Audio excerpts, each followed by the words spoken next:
Jemaat diundang berdiri dan kita akan memulai kebaktian kita pada pagi hari ini dengan mengangkat pujian Angkatlah Hatimu pada Tuhan.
Saudara yang kasih Tuhan Yesus Kristus, kebaktian kita hari ini berlangsung dalam nama Bapa, Anak, dan Roh Kudus.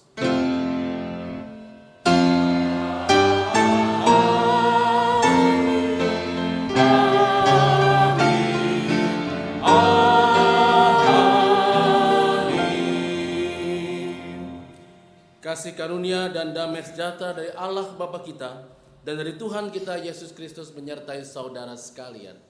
Dan menyertai saudara juga.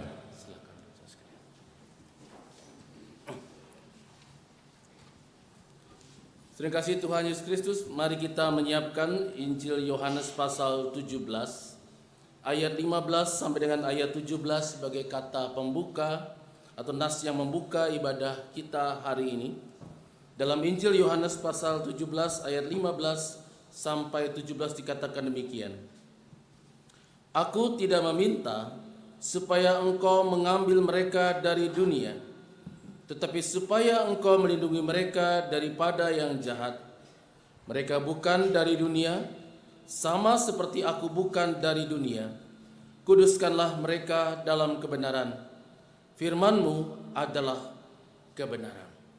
Kita sambut dengan pujian tiada lain landasan.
Janjian dan darahmu menjadi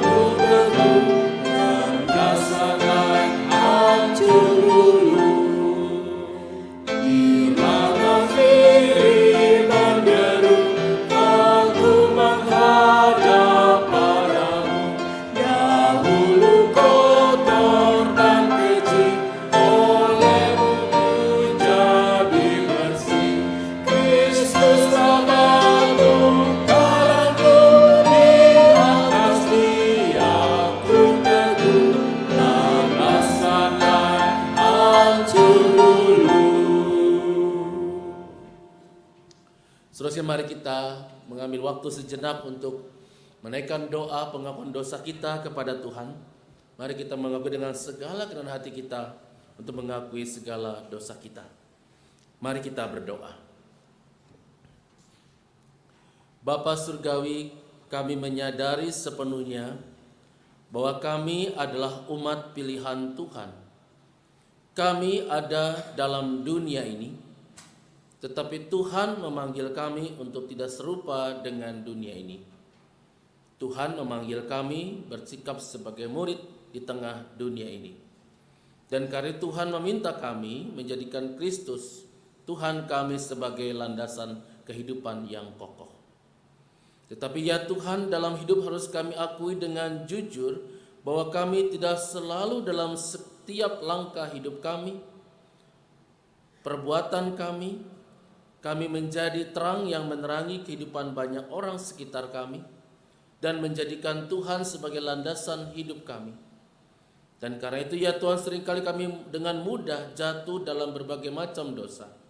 Kami jatuh dalam berbagai macam kesalahan yang kami sadari ataupun yang mungkin kami tidak sadar itulah sebuah kesalahan.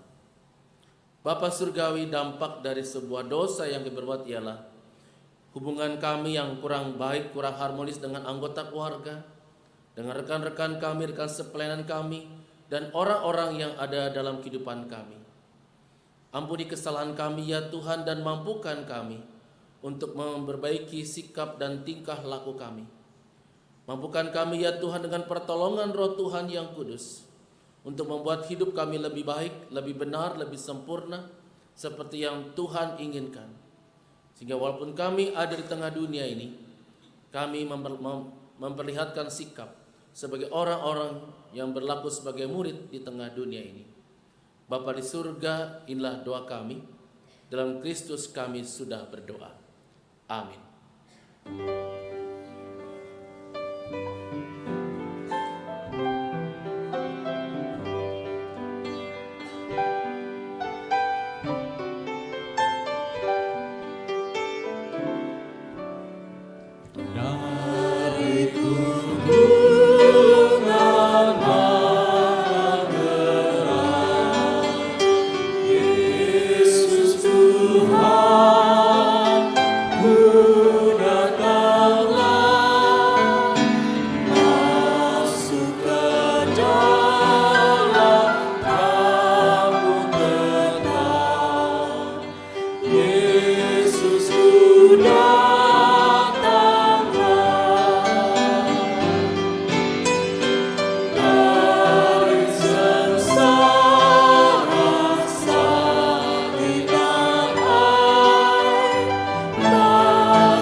Seterusnya mari kita bersama-sama menerima berita anugerah dari Tuhan. Surat Titus pasal 2 ayat 11 sampai dengan ayat 13 memberitakan berita anugerah demikian bagi kita. Kasih karunia Allah yang menyelamatkan semua manusia sudah nyata. Ia mendidik kita supaya kita meninggalkan kefasikan dan keinginan-keinginan duniawi, dan supaya kita hidup bijaksana, adil, dan beribadah di dalam dunia sekarang ini, dengan menantikan penggenapan pengharapan kita yang penuh bahagia dan penyataan kemuliaan Allah yang maha besar dan juru selamat kita, Yesus Kristus. Demikianlah berita anugerah dari Tuhan bagi kita. Syukur pada Allah.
Ada persembahan pujian dari Semak 1 Penabur.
Selesai, mari kita berdoa.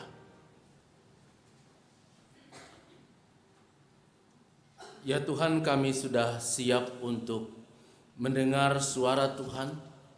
Kami siap belajar dari firman Tuhan untuk semakin dilengkapi dan dibaharui oleh Tuhan dalam hidup ini, agar kami semakin mampu berperan sebagai murid Tuhan di tengah dunia ini. Bapa di surgawi, berkati kesiapan kami untuk mendengar firman-Mu dan juga melakukannya. Dalam nama Tuhan kami Yesus Kristus, kami berdoa. Amin.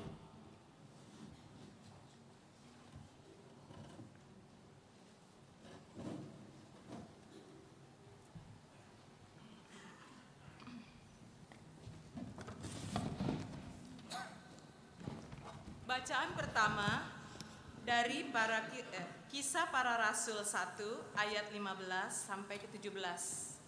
Lalu dilanjutkan ayat ke-21 sampai 26. Kisah Para Rasul 1 15 sampai 17, lalu 21 sampai 26. Pada hari-hari itu berdirilah Petrus di tengah-tengah saudara-saudara yang sedang berkumpul itu. Kira-kira 120 orang banyaknya, lalu berkata, "Hai saudara-saudara, haruslah genap nas kitab suci yang disampaikan Roh Kudus dengan perantaraan Daud tentang Yudas, pemimpin orang-orang yang menangkap Yesus itu. Dahulu ia termasuk bilangan kami dan mengambil bagian di dalam pelayanan ini."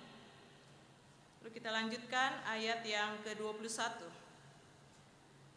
"Jadi harus ditambahkan kepada kami seorang dari mereka yang senantiasa datang berkumpul dengan kami selama Tuhan Yesus bersama-sama dengan kami, yaitu mulai dari baptisan Yohanes sampai hari Yesus terangkat ke surga meninggalkan kami, untuk menjadi saksi dengan kami tentang kebangkitannya. Lalu mereka mengusulkan 2 orang, Yusuf yang disebut Barsabas dan yang juga bernama Justus dan Matias. Mereka semua berdoa dan berkata, 'Ya Tuhan, Engkaulah yang mengenal hati semua orang. Tunjukkanlah kiranya siapa yang Engkau pilih dari kedua orang ini untuk menerima jabatan pelayanan, yaitu kerasulan yang ditinggalkan Yudas yang telah jatuh ke tempat yang wajar baginya.' Lalu mereka membuang undi bagi kedua orang itu, dan yang kena undi adalah Matias. Dan dengan demikian ia ditambahkan kepada bilangan ke-11 rasul itu. Demikianlah sabda Tuhan. Syukur kepada Allah. Marilah kita menyambut bacaan tadi dengan mendaraskan Mazmur 1 dengan cara mendendangkannya.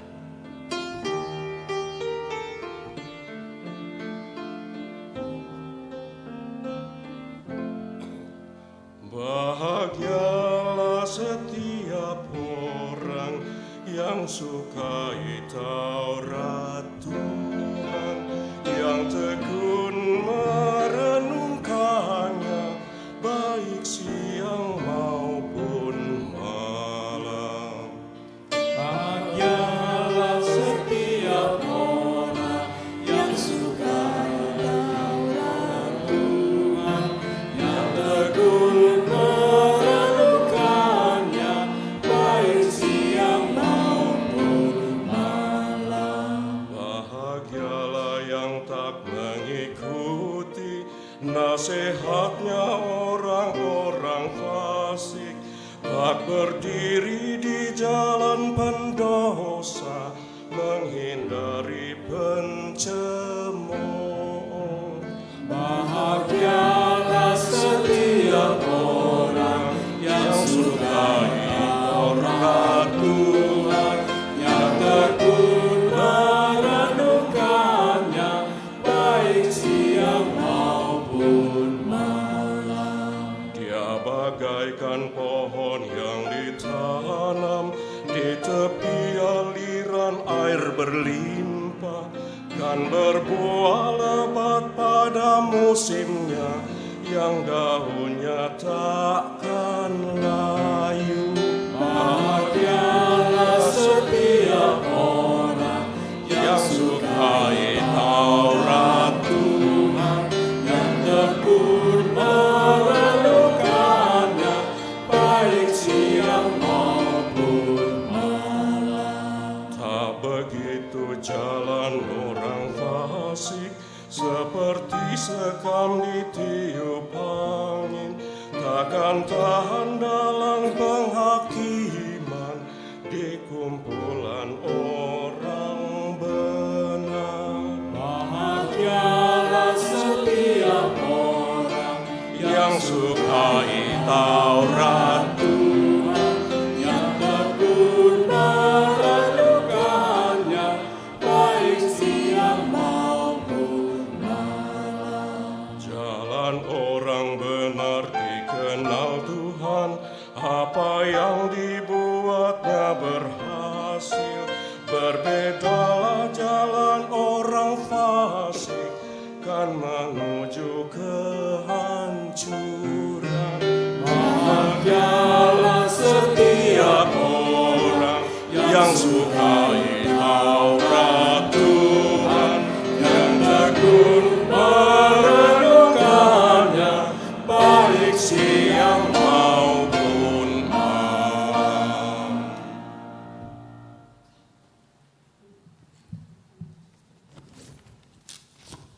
Bacaan kedua diambil dari 1 Yohanes 5 pasal 9 sampai 13.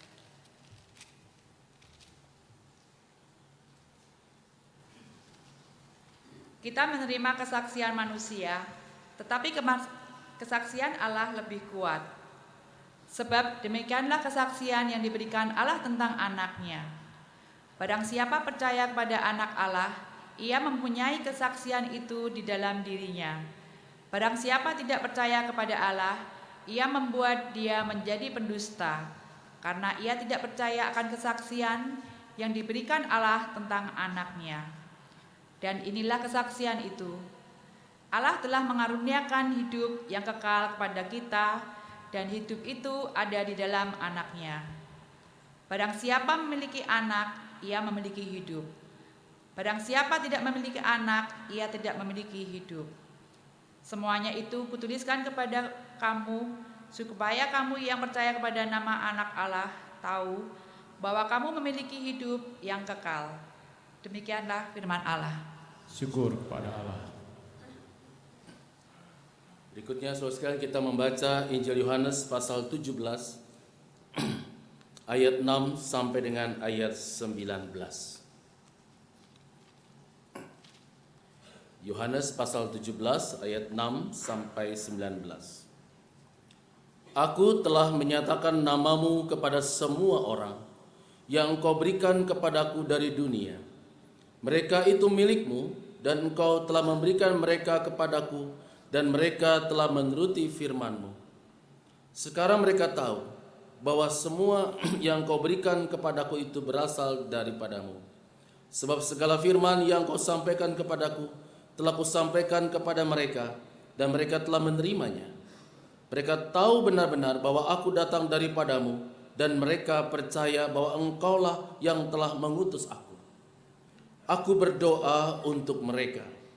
Bukan untuk dunia aku berdoa, tetapi untuk mereka yang telah engkau berikan kepadaku, sebab mereka adalah milikmu.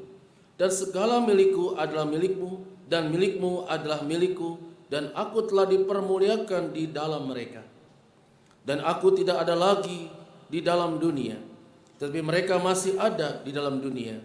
Dan aku datang kepadamu, ya Bapa yang kudus, pelihara mereka dalam namamu, yaitu namamu yang telah engkau berikan kepadaku, supaya mereka menjadi satu sama seperti kita.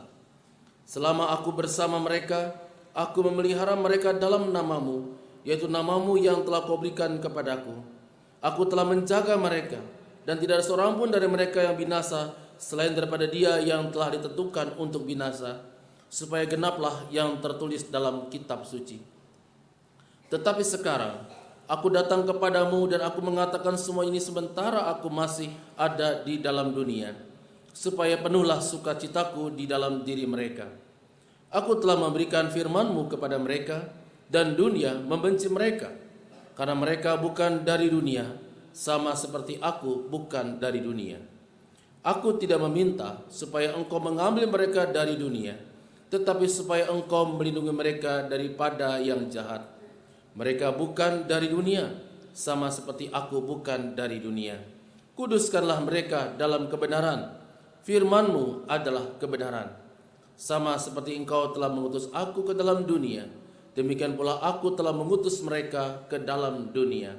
Dan aku menguduskan diriku bagi mereka, supaya mereka pun dikuduskan dalam kebenaran. Saudara sekalian, demikianlah Injil Tuhan kita Yesus Kristus. Berbahagialah yang mendengar firman Allah, yang melihara dan melakukannya. Haleluya. Haleluya, haleluya, haleluya.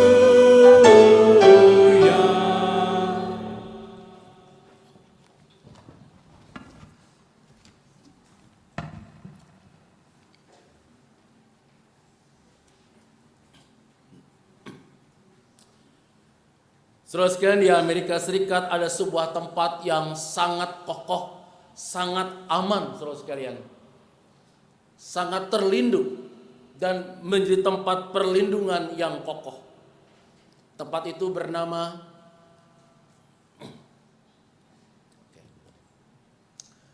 Fort Knox, saudara sekalian. Ini sebuah benteng yang kuat, tempat menyimpan barang-barang yang sangat berharga, saudara sekalian. Cadangan emas Amerika ada di sini. Ya. Bahkan juga konon katanya barang-barang berharga milik pemerintah negara lain pun disimpan di sini karena sangat aman.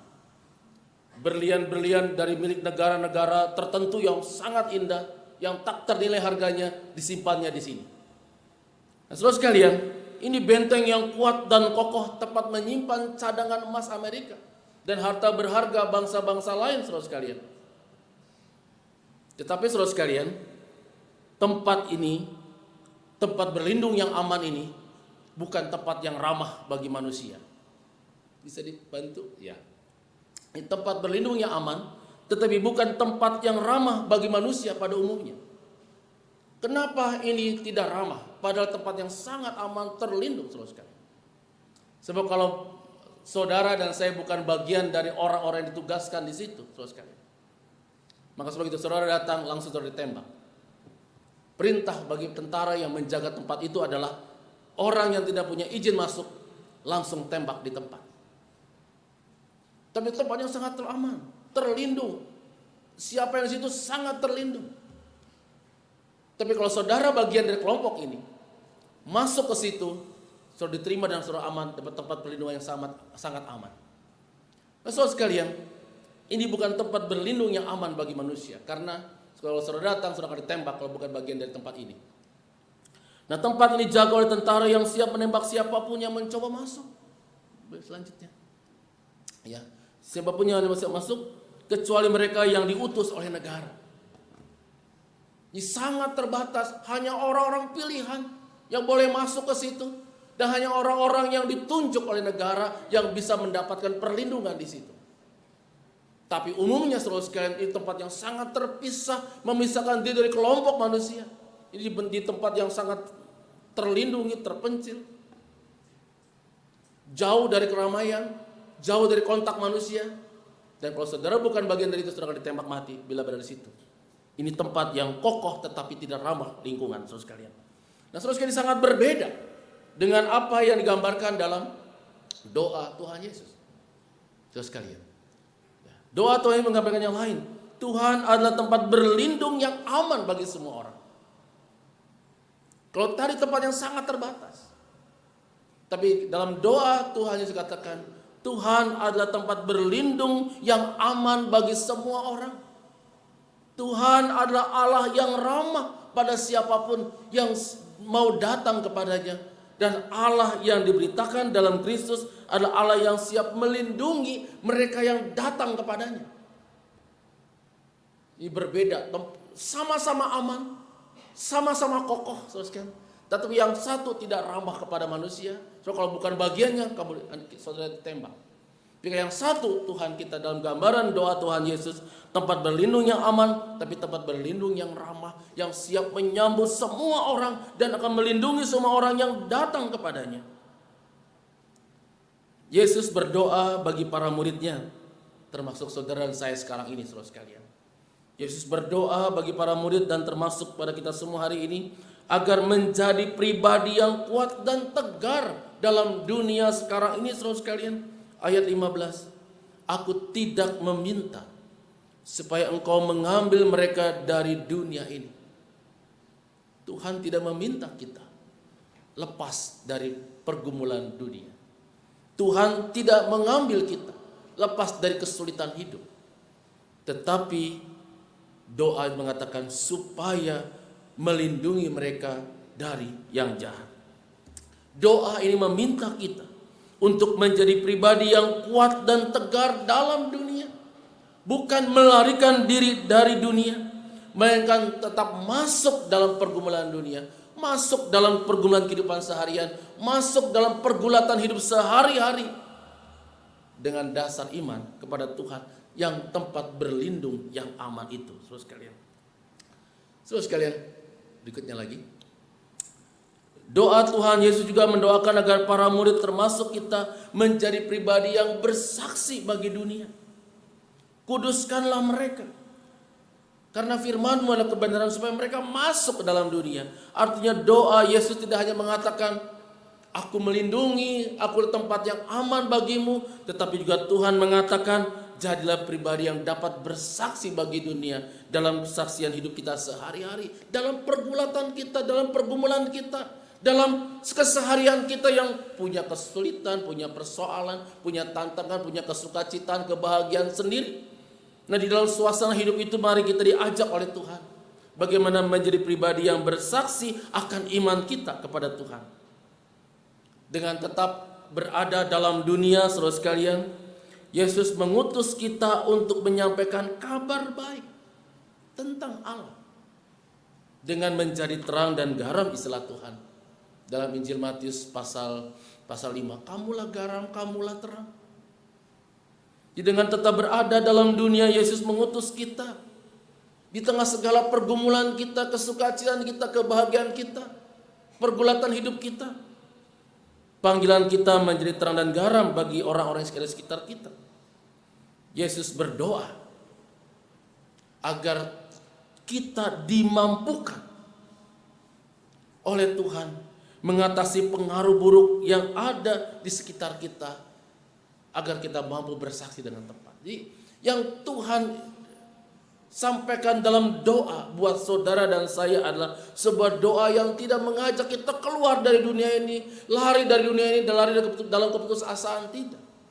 Tetapi sebuah doa yang mengajak kita untuk masuk dalam dunia ini, masuk dalam keseharian kita, pekerjaan kita, pergumulan kita, kesukacitaan kita, kebahagiaan kita, rasa sakit kita, dan banyak hal. Tapi dalam suasana itu semua bagaimana kita menjadi saksi Tuhan yang baik dalam pergumulan hidup ini, saudara sekalian. Dan untuk itu, saudara sekalian, dalam doa Tuhan Yesus katakan, slide berikutnya, dikatakan bahwa Yesus berdoa, Yesus meminta agar supaya kita bisa masuk dalam kehidupan kita, pergulatan hidup kita, kesenangan kita, kesukacitaan kita, rasa sakit kita yang kita alami, tapi tetap menjadi orang yang mampu bersaksi, mampu menjadi orang yang kuat dan tegar dalam hidup ini. Salah satu doa Tuhan Yesus katakan adalah agar kita dikuduskan dalam kebenaran firman Tuhan. Kuduskanlah mereka dalam kebenaran. Nah, saudara sekalian, apa maksudnya dikuduskan dalam kebenaran? Berikutnya, kata kudus, saudara sekalian, dalam bahasa Yunani yang dipakai oleh penulis Yohanes adalah hagiazen, saudara sekalian. Tuhan berkata, kuduskanlah mereka, hagiazen. Kudus dalam teks bacaan kita hari ini ialah dipilih dan dilengkapi. Dipilih dan dilengkapi dengan kualitas akal budi, hati dan karakter yang diperlukan untuk dapat melaksanakan tugas yang Yesus perintahkan sebagai murid Kristus di tengah dunia. Jika Yesus tahu pergumulan kita ada dalam dunia, kita tidak steril dari persoalan, kita tidak steril dari pergumulan. Dan karena itu Tuhan katakan, kuduskanlah para murid ini, termasuk kita hari ini, dalam kebenaran. Kata dikuduskan adalah dipilih, dilengkapi dengan kualitas akal budi, hati, dan karakter yang diperlukan untuk dapat melaksanakan tugas sebagai murid dalam dunia. Jadi kalau Yesus katakan, hagiasen para muridku, dikuduskanlah para muridku, artinya saudara sekalian, saudara dan saya adalah orang yang dipilih dan dilengkapi oleh Tuhan. Tuhan tidak mengutus kita dalam dunia untuk bergumul dalam dunia dengan tangan kosong, tidak. Tuhan menempatkan kita dalam dunia untuk menjadi saksi Tuhan yang hidup, bukan dengan tanpa perlengkapan yang diperlukan, tidak. Tuhan melengkapi kita. Sebab kata kudus itulah dilengkapi dengan kualitas akal budi. Tuhan memberikan cara berpikir yang baik kepada kita. Lalu Tuhan juga melengkapi dengan karakter. Karakter adalah sikap hidup yang menjadi bagian kita, yang diperlukan. Kasih, sukacita, kesabaran, kelemah lembutan, itu juga karakter, itulah karakter. Tuhan melengkapi kita dengan karakter itu untuk situasi di mana kita ada, dalam lingkungan kita. Tuhan tidak melepas kita dengan tangan kosong. Tuhan tidak melepas kita dengan dilepaskan begitu saja. Tapi saudara dan saya dilengkapi. Kita pasti bisa. Kenapa? Karena Tuhan memberkati cara berpikir kita. Tuhan memberikan akal budi. Tuhan memberikan hikmat kepada kita untuk berpikir dan bertindak. Tuhan juga memberikan kepada kita hati yang diperlukan untuk bisa bersikap yang tepat pada orang-orang sekitar kita, keluarga kita, pasangan kita, anak kita, teman kita. Tuhan memberikan hati yang bagaimana bisa bersikap dengan tepat kepada mereka. Dan juga menumbuhkan karakter yang diperlukan. Untuk bisa di suami yang baik, istri yang baik, orang tua yang baik, anak yang baik, rekan sepelayanan yang baik, sesama yang baik. Tuhan tumbuhkan dalam hidup kita. Firman Tuhan yang mereka terima, yang para murid terima, kalau itu dihayati, itu menjadi sumber kekuatan yang memampukan para murid ada dalam dunia, tetapi tidak bersikap seperti orang-orang yang merugikan orang lain. Ada dalam dunia, tapi jadi contoh yang baik, teladan yang baik, karena ada akal budi, hati, dan karakter yang ditanamkan oleh Tuhan dalam hidup saya dan saudara untuk bisa bersikap yang tepat. Saudara dan saya dikuduskan, dilengkapi dengan akal budi, hati, dan karakter yang diperlukan untuk bisa bersikap sebagai seorang murid Tuhan. Pertanyaannya saudara sekalian, bagaimana para murid yang hidupnya dikuduskan dalam kebenaran firman? Bagaimana para murid yang hidupnya dikuduskan dalam kebenaran firman? Dalam bacaan kita, yang pertama saudara sekalian, yang pertama adalah menghidupi firman Tuhan dalam kehidupan sehari-hari. Ini kita lihat dalam bacaan kita Mazmur pasal 1. Menghidupi firman Tuhan dalam kehidupan sehari-hari. Saudara sekalian, membaca atau mendengarkan firman Tuhan belum tentu menghidupi firman Tuhan dalam kehidupan. Membaca Alkitab, mendengarkan firman Tuhan melalui khotbah di televisi, di radio, atau dalam kebaktian minggu, saudara sekalian, belum tentu menghidupi firman Tuhan dalam kehidupan. Di dalam menghidupi firman Tuhan ada tekad dan komitmen untuk menjadikan apa yang dibaca dan dimengertinya itu menjadi konkret dalam kehidupan sehari-hari. Orang yang menghidupi firman Tuhan adalah orang yang mencoba mengkonkretkan, mewujud nyatakan, melakukan menjadi nyata dalam keluarga, dalam pekerjaan, dalam relasi, dalam pelayanan, Apa yang dipelajarinya, apa yang didengarkannya. Ada proses belajar dari pemahaman menuju praktik. Itulah menghidupi. Ada banyak orang membaca, ada banyak orang mendengarkan khotbah, ada banyak orang mendengarkan siaran rohani, tapi belum tentu menghidupi kalau hidupnya bertentangan dengan kehendak Tuhan. Ada banyak orang membaca Alkitab, ada banyak orang membaca, mendengarkan tulisan, membaca firman Tuhan melalui tulisan atau siaran media yang lain. Tetapi kalau sikap hidupnya dalam keluarga, dalam pekerjaan dan pelayanan menjadi batu sandungan, dia belum menghidupi firman Tuhan itu sendiri.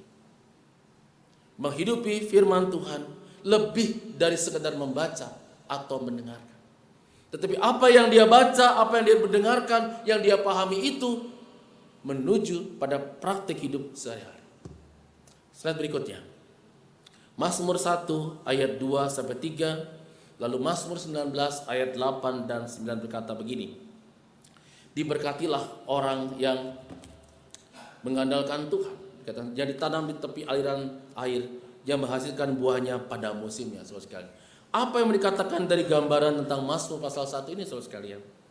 Mazmur ini memberikan gambaran pribadi yang menghidupi firman Tuhan dalam kehidupannya. Inilah gambaran orang yang menghidupi firman Tuhan dalam kehidupannya.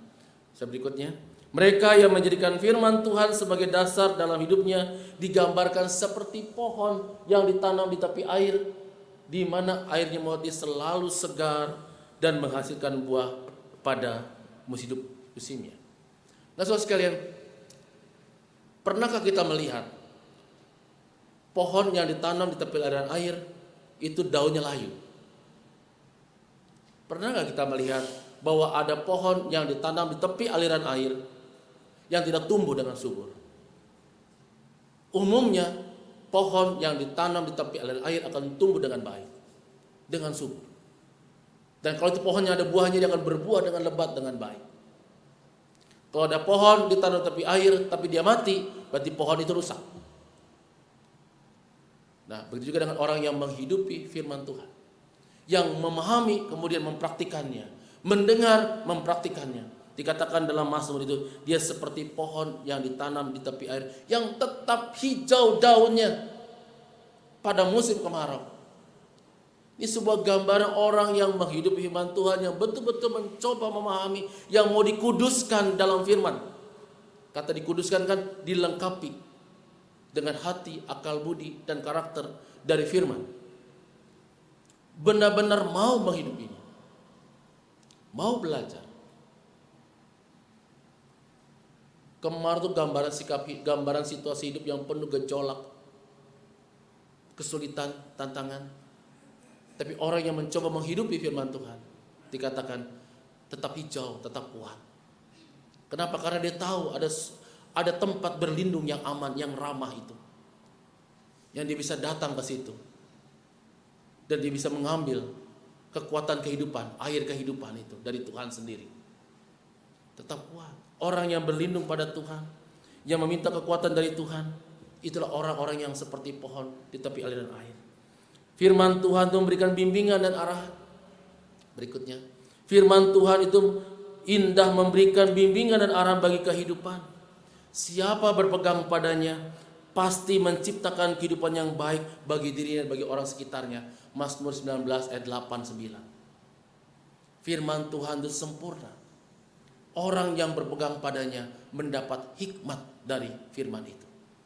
Dikatakan saudara, ialah firman Tuhan itu memberikan bimbingan arahan. Orang yang menghidupi firman Tuhan, dia akan mendapatkan bimbingan bagaimana bersikap, bagaimana bertindak. Kalau dalam hidup ini, saudara dan saya, ketika menghadapi situasi, lalu kebingungan bagaimana menyikapi hidup seperti ini dalam iman kita, kita perlu bertanya, jangan-jangan kita belum ditanam seperti pohon di tepi aliran air itu. Kita masih dalam kebimbangan. Kita belum benar-benar kokoh seperti pohon yang ditanam di tepi aliran air itu. Yang kedua, saudara sekalian, dari Kisah Rasul pasal 1 ayat 16 dan 24, yaitu tekun dalam doa. Saudara sekalian, orang yang dikuduskan, dipilih dan dilengkapi untuk dapat menjadi murid Tuhan, dia harus tekun dalam doa. Doa adalah sumber kekuatan terbesar dalam hidup kita. Ini ada kalimat menarik di sini. Satan tries to limit your prayer. Setan mencoba membatasi doa Anda. Karena dia tahu doa Anda membatasi kekuatannya. Mengapa susah kita berdoa?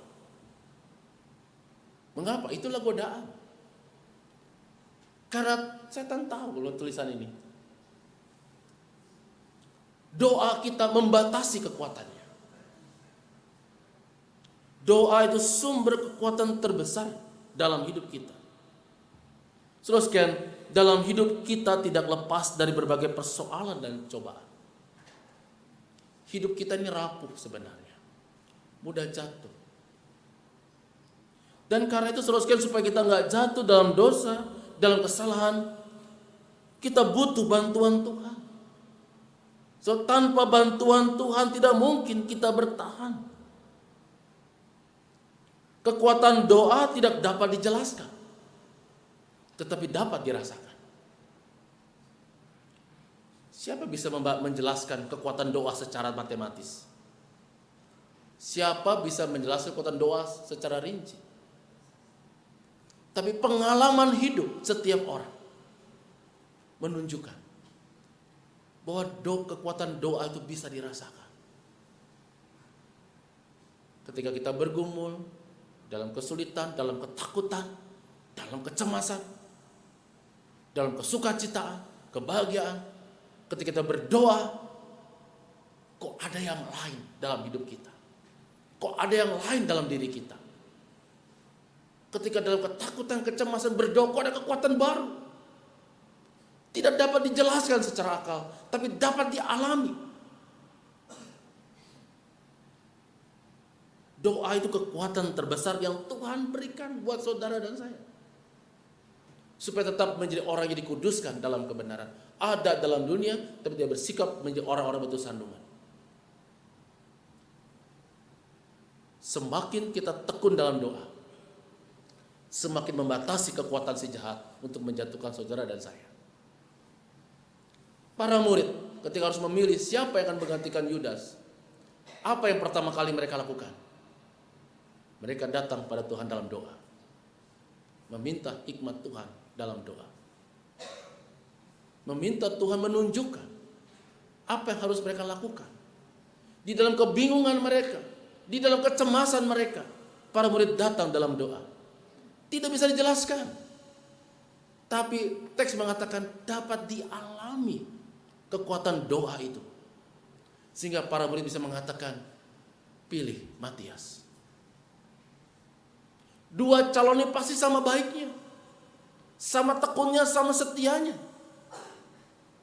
sehingga mereka bingung harus milih siapa. Disitulah doa menjadi sumber kekuatan para murid. Mungkin saudara dan saya juga berada dalam posisi itu. Kita nggak tahu mesti ngapain. Kita bingung dengan situasi kita. Kita bingung dengan kecemasan kita. Kita nggak tahu mesti berbuat apa. Justru pada saat itulah mesti datang dalam doa. Ada sebuah kata yang menarik bagi saudara sekalian. Anda akan selalu kuat dan tegar selama Anda berlutut kepada Tuhan. Anda selalu kuat dan tegar selama Anda berlutut kepada Tuhan. Para murid kuat dan tegar karena mereka berlutut kepada Tuhan. Mereka menjadi orang yang dikuduskan dalam dunia ini, dipilih, diutus, kuat dan tegar karena mereka berlutut kepada Tuhan. Apakah saudara dan saya juga bisa melakukan hal itu? Tuhan menempatkan kita dalam dunia dengan segala pergumulannya, kesukacitaannya. Apakah kita datang berlutut pada Tuhan? Ada seorang ditanya, anggota jemaat, kok dalam situasi hidup yang begitu berat, usaha yang jatuh, tapi bisa bangkit lagi. Ditanya, apa modalnya? Dia bilang, Pak Pendeta, modal saya cuma dengkul. Loh, maksudnya apa dengkul? Berlutut pada Tuhan.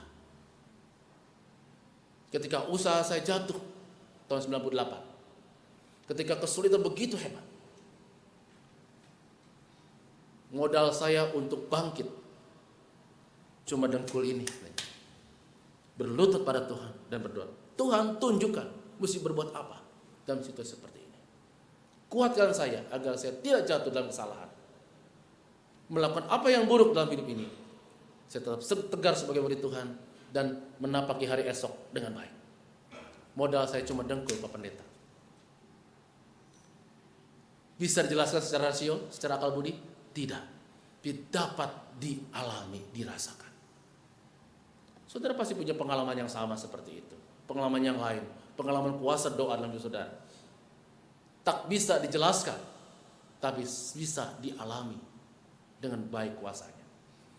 Nah, saudara sekalian, berikutnya, pergumulan hidup adalah pergulatan spiritual kita dengan Tuhan. Untuk mengubah kita, saya dan saudara, orang biasa ini, yang rapuh, yang bisa gagal, yang bisa jatuh dalam dosa, yang bisa gagal sebagai utusan Tuhan, menjadi orang yang luar biasa. Yaitu siapa? Orang-orang yang mau menjadi murid, yang hidup dalam dunia ini dengan segala pergumulannya, dengan segala kesukacitaannya, yang mau dilengkapi oleh Tuhan dengan hati, akal budi, dan karakter yang baik, supaya bisa bersikap sebagai murid dalam dunia. Dan orang yang bisa bersikap dalam dunia, yang mau tekun dalam doa, menghidupi firman Tuhan, sehingga dapat bersikap sebagai murid sebagai sosialnya. Dalam keluarga, dalam gereja, dalam pekerjaan, dialah orang yang luar biasa. Luar biasa di mata Tuhan dan di mata sesamanya. Kiranya Tuhan menguatkan kita untuk menjadi orang yang dikuduskan, yang diutus dan dilengkapi menjadi murid Tuhan. Amin.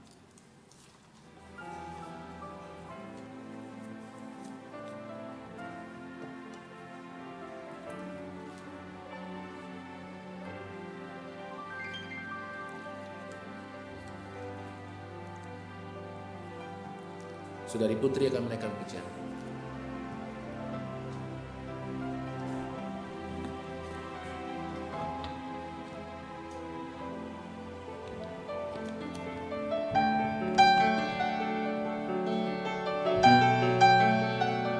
Sebuah pujian berjudul Persembahan Hidup, semoga membawa berkat bagi jemaat.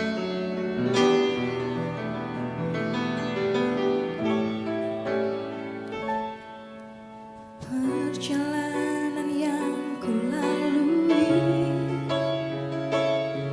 banyak hal yang tak ku mengerti, namun di sana ada sebuah pribadi menuntunku menyikapi semua. Kau pribadi yang selalu ada, menjawab jelas setiap tanya. Kau tak akan ku lepas, apapun yang terjadi, ku ikatkan hidupku kepadamu.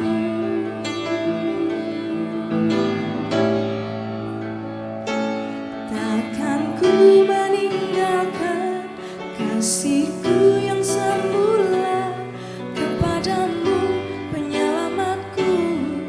Hatiku kan tertuju apapun yang ku buat dan yang aku katakan.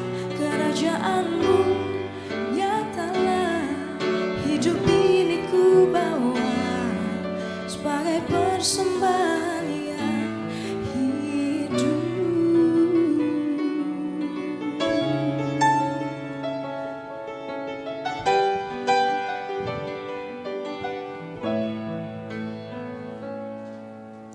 Kau pribadi yang selalu ada,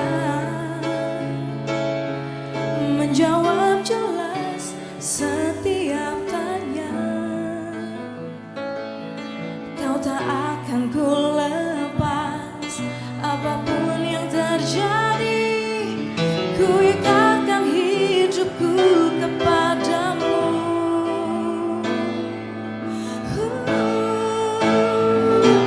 Takkan ku meninggalkan kasihku yang semula kepadamu, penyelamatku. Hatiku kan tertuju apapun yang ku buat dan yang aku katakan.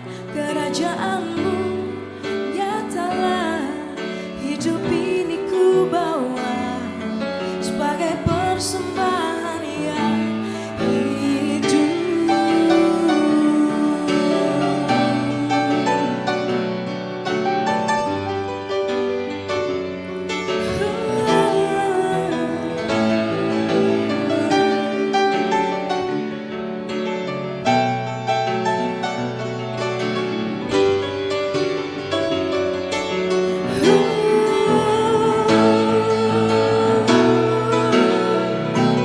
Takkan ku meninggalkan kasihku yang semula kepadamu, penyelamatku. Hatiku kan tertuju apapun yang ku buat dan yang aku katakan. Kerajaanmu nyatalah, hidup ini ku bawa sebagai persembahan yang hidup.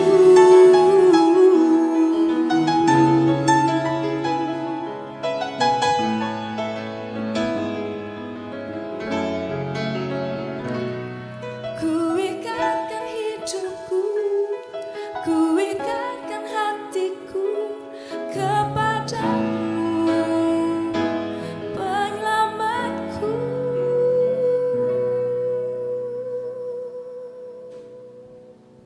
Tuhanku.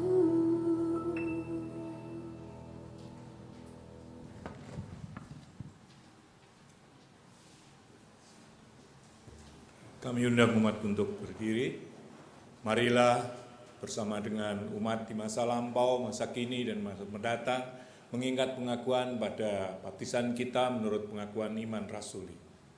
Aku percaya pada Allah, Bapa yang Maha Kuasa, Khalik langit dan bumi, dan kepada Yesus Kristus, anaknya yang tunggal Tuhan kita, yang dikandung dari Roh Kudus, lahir dari darah Maria, yang menderita sengsara di bawah pemerintahan Pontius Pilatus, disalibkan, mati dan kuburkan, turun dalam kerajaan maut. Pada hari yang ketiga bangkit pula dari antara mati, naik surga, duduk di sebelah kanan Allah, Bapa yang Maha Kuasa, dan dari sana ia akan datang untuk menghakimi orang yang hidup dan yang mati. Aku percaya pada Roh Kudus, gereja yang kudus dan am, persekutuan orang kudus, pengampunan dosa, bangkitan orang mati, dan hidup yang kekal. Silakan duduk.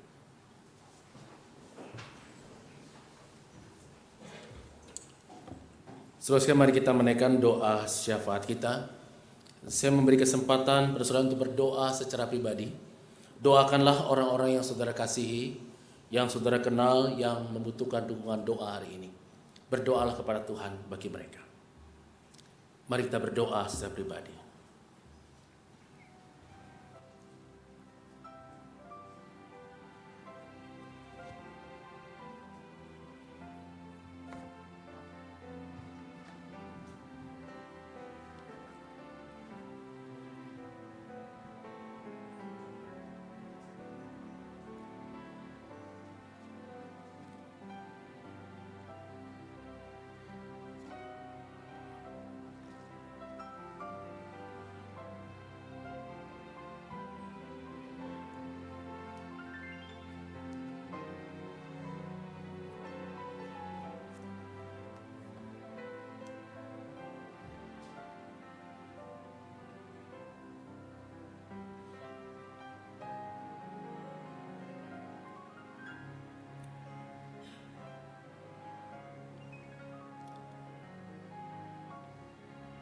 Bapa di surga, inilah doa kami untuk orang-orang yang kami kasihi, orang yang kami kenal, sedang membutuhkan dukungan doa kami.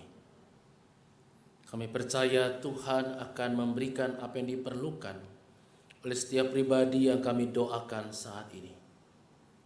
Mereka yang sakit, kami percaya Tuhan akan pulihkan kesehatannya. Mereka yang bergumul dengan berbagai macam pekerjaan, Tuhan akan menolong mereka untuk mampu menyelesaikan pekerjaan dan mendapatkan pekerjaan yang diperlukan. Mereka yang punya persoalan dalam rumah tangga, juga Tuhan akan pulihkan keluarga mereka. Kami percaya Tuhan bahwa Engkau adalah tempat berlindung yang aman. Tuhan yang akan menolong setiap pribadi yang kami doakan untuk dapat kembali meraih kehidupan yang baik. Mereka dapat memenangkan pergulatan iman mereka karena Tuhan menolong dan menguatkan mereka. Biarlah ya Tuhan, mereka juga tetap menjadi seperti pohon yang ditanam di tepi aliran air, yang tetap segar dan hijau daunnya, dan tetap menghasilkan buah-buah kehidupan di tengah musim kemarau kehidupan mereka. Bapa Surgawi, Tuhan juga yang akan menolong setiap kami dalam pergumulan pribadi kami. Tuhan yang akan mampukan kami dapat menjadi pribadi yang dikuduskan oleh Tuhan, sehingga kami dapat bersikap sebagai murid dalam dunia ini. Kami tidak sama seperti dunia yang bisa menjadi batu sandungan bagi orang lain, tapi kami menjadi terang, menjadi garam dalam hidup ini. Bapa Surgawi, berkati majelis jemaat di tempat ini, penatua dan pendeta, mampukan mereka melayani sebagai hamba yang melayani, hamba yang mengembangkan pelayanan jemaat Tuhan tempat ini dengan baik, dalam satu kesatuan kerjasama yang utuh. Tuhan juga berkati setiap aktivis jemaat yang melayani pada setiap bidang pelayanan yang sudah Tuhan percayakan kepada mereka. Tuhan lengkapi mereka dengan talenta yang diperlukan, dan Tuhan berkati pelayanan serta kehidupan rumah tangga dan pekerjaan mereka. Bapa Surgawi, di akhir doa syafaat ini, kami bersama-sama ingin menyanyikan doa Bapa kami.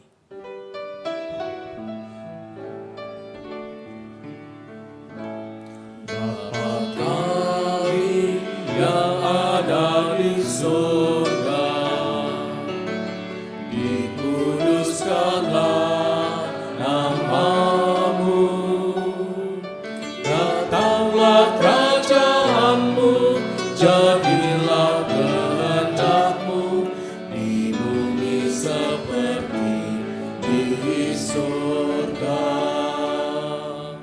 Beri kami hari ini makanan yang secukupnya, ampuni salah kami seperti kami ampuni yang bersalah pada kami. Jangan bawa kami dalam pencobaan, melainkan lepaskan kami dari yang jahat. Sebab Kaulah yang punya kerajaan dan kuasa dan kemuliaan sampai selama-lamanya. Amin. Amin. Ada persembahan pujian dari Semak Satu Penabur.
simbalis bene sonantibus, laudate eum in simbalis, jubilationis, jubilationis, jubilationis, jubilationis,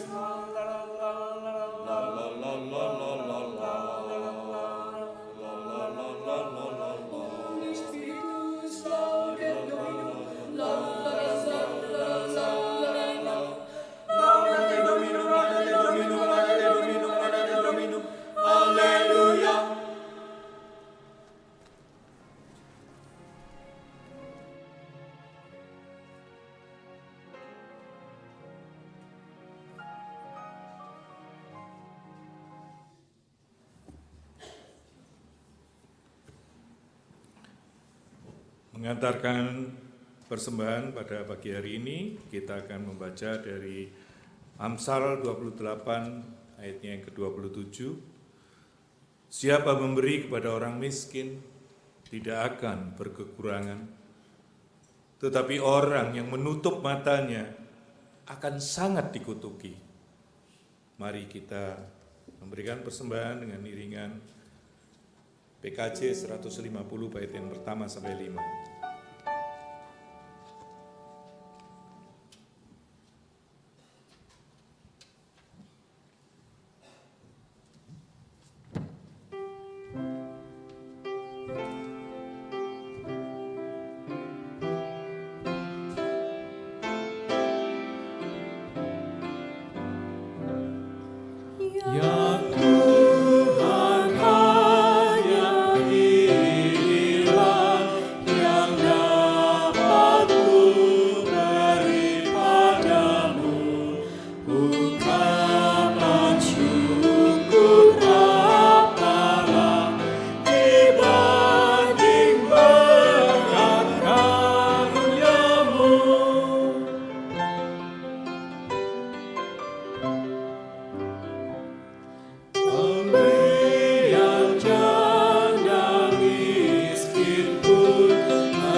Tuhan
diundang umat berdiri, kita nyanyikan bait yang kelima.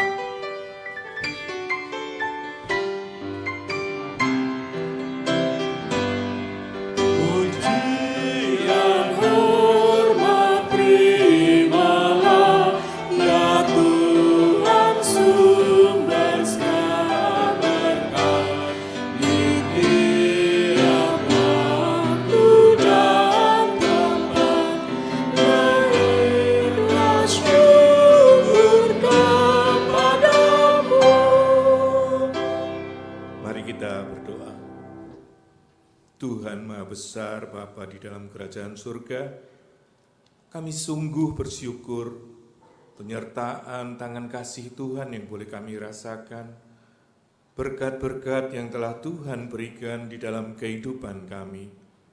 Pada saat ini kalau kami boleh memberikan persembahan ini, semuanya karena kemurahan hati Tuhan. Engkau mau kuduskan persembahan ini, Tuhan Kau mau berikan hikmat, baik majelis, jemaat maupun badan-badan pelayanan yang akan mengelolanya. Kami serahkan ya Tuhan, doa ini hanya di dalam nama Tuhan Yesus Kristus. Kami berdoa dan kami mengucap syukur. Amin. Mari kita menyanyikan PKJ 282 bait pertama, kedua, dan keempat.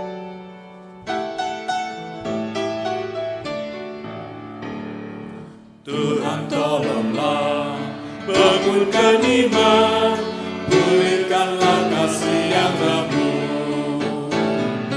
Tuhan tolonglah, bangunkan iman, pulihkanlah kasih yang remuk. Ubahlah hatiku, jamahlah diriku, biar di tangan-Mu berbantu.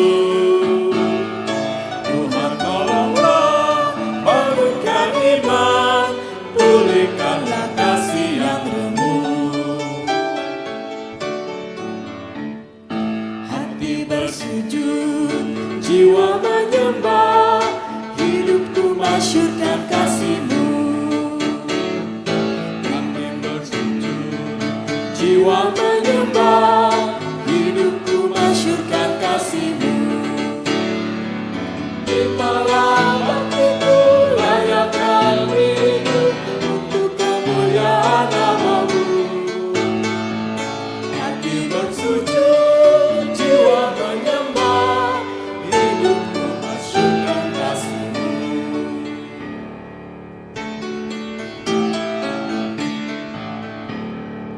Urapi Tuhan bibir mulutku, jadi saksi kebaikan-Mu. Urapi Tuhan bibir mulutku, jadi saksi kebaikan-Mu. Pakailah diriku, berbakti hatiku, untuk melukiskan kasih-Mu. Urapi Tuhan bibir mulutku, jadi saksi kebaikan-Mu. Sering kasih Tuhan Yesus Kristus, arahkanlah hatimu kepada Tuhan. Kami mengarahkan hati kami kepada Tuhan. Jadilah saksi Kristus, Syukur kepada Allah, terpujilah Tuhan. kini dan selamanya. Pergilah dalam damai sejahtera, terimalah berkat Tuhan. Tuhan memberkati engkau dan melindungi engkau. Tuhan menyinari engkau dengan wajah-Nya dan memberi engkau kasih karunia. Tuhan menghadapkan wajah-Nya kepadamu dan memberi engkau damai sejahtera. Haleluya.